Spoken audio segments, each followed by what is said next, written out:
नमस्कार। Fundamental analysis के इस छठवें पार्ट में आपका स्वागत है। फंडामेंटल एनालिसिस के पिछले कुछ पार्ट्स में हमने मैनेजमेंट की ऑनेस्टी के बारे में बहुत कुछ बातें की और ये भी सीखा कि ऑनेस्ट मैनेजमेंट को कैसे पहचाने और फ्रॉड मैनेजमेंट को कैसे पहचाने।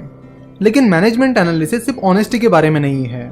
ऑनेस्टी पर हमें इसलिए ज़्यादा फोकस करना पड़ा क्योंकि इंडिया में फ्रॉडुलेंट एक्टिविटीज़, अनइथिकल एक्टिविटीज़ बहुत ज़्यादा चल रही है और इसीलिए हमें ऑनेस्टी पर ज़्यादा फोकस करना पड़ा।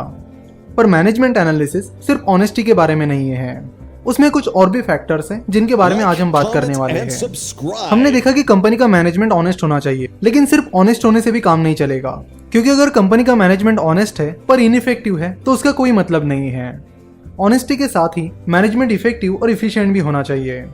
मैनेजमेंट की इफेक्टिवनेस और इफिशियंसी चेक करने के कुछ तरीके हैं जिनके बारे में हम वन बाय वन बात करेंगे। मैनेजमेंट की इफेक्टिवनेस चेक करने के लिए आपको चेक करना होगा कि मैनेजमेंट ने कंपनी के इक्विटी कैपिटल को यूज करके कितना रिटर्न कमाया है, जिसके लिए आपको ROE that is return on equity ratio use करना पड़ेगा। फंडामेंटल एनालिसिस के अगले पार्ट से जब हम फाइनेंशियल स्टेटमेंट्स के बारे में बात करेंगे तब हम इन रेशियोज और नंबर्स के बारे में डिटेल में बात करेंगे। कई बार कंपनी का मैनेजमेंट डेट यानी कर्ज लेकर कंपनी का एक्सपांशन करते हैं और फिर वो लगातार कर्ज लेकर कंपनी को एक्सपांड करने की कोशिश करते रहते हैं। ये सिस्टम तब तक चलता है जब तक कंपनी के लिए सब कुछ ठीक चल रहा होता है, लेकिन जैसे ही कंपनी का परफॉर्मेंस खराब होने लगता है या कंपनी को कोई दिक्कत आती है तो ये डेट की मदद से एक्सपेंशन करने का प्लान उन्हें महंगा पड़ने लगता है। इसलिए हम आए दिन देखते रहते हैं कि इस कंपनी ने बैंक्रप्सी के लिए फाइल किया है, उस कंपनी ने बैंक्रप्सी के लिए फाइल किया है, etcetera. Reliance communications, Videocon industries, इन जैसे कई कंपनीज इसी कारण से फेल हो गई है। तो बस बढ़ते हुए प्रॉफिट को देखकर आप कंपनी की इफिशियंसी के बारे में नहीं पता कर सकते। कंपनी की इफिशियंसी पता करने के लिए आपको पता करना होगा कि कंपनी के मैनेजमेंट ने इक्विटी कैपिटल की मदद से कितना रिटर्न कमाया है और उसके लिए आपको ROE चेक करना होगा। देखो, आज हम जो भी बातें कर रहे हैं वो थ्योरेटिकल बातें हैं और इन्हें प्रैक्टिकली पता करने के लिए हमें फाइनेंशियल स्टेटमेंट्स की जरूरत पड़ेगी।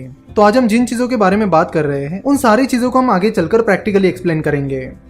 साथ ही आपको यह भी देखना होगा कि कंपनी के मैनेजमेंट ने अपने कार्यकाल में क्या अचीव किया है और उसी पीरियड में उस कंपनी के कंपटीटर्स ने क्या अचीव किया है। आपको यह भी देखना होगा कि कंपनी के मैनेजमेंट ने कितने रिसोर्सेज यूज करके कितना आउटपुट दिया है, कैपिटल अलोकेशन कैसे किया है और जो अलोकेशन किया है उससे उन्हें क्या रिजल्ट मिला है। उसके अलावा आपको देखना होगा कि लोग उस कंपनी के प्रोडक्ट्स के सप्लायर्स, डिस्ट्रीब्यूटर्स और रिटेलर्स के बीच उस कंपनी के मैनेजमेंट का रेपुटेशन कैसा है, कंपनी का मैनेजमेंट उन्हें कैसे ट्रीट करता है, साथ ही कंपनी का मैनेजमेंट माइनॉरिटी शेयर होल्डर्स को कैसे ट्रीट करता है। कई कंपनीज के प्रोमोटर्स कंपनी के डिसीजंस प्रोमोटर्स के फायदे के लिए करते हैं, ना कि माइनॉरिटी शेयर होल्डर्स के फायदे के लिए। तो ये भी आपको देखना होगा कि कंपनी के डिसीजंस माइनॉरिटी शेयर होल्डर्स के फायदे के हैं या कंपनी के प्रोमोटर्स के फायदे के हैं। तो ओवरऑल पूरा मैनेजमेंट एनालिसिस करने के लिए अब तक हमने जो जो चीजें सीखी है वो सारी चीजें करना बहुत जरूरी है। वैसे आज हमने जिन चीजों की बात की वो बस थ्योरेटिकल बातें की, तो उन्हें जल्दी हम प्रैक्टिकली समझेंगे।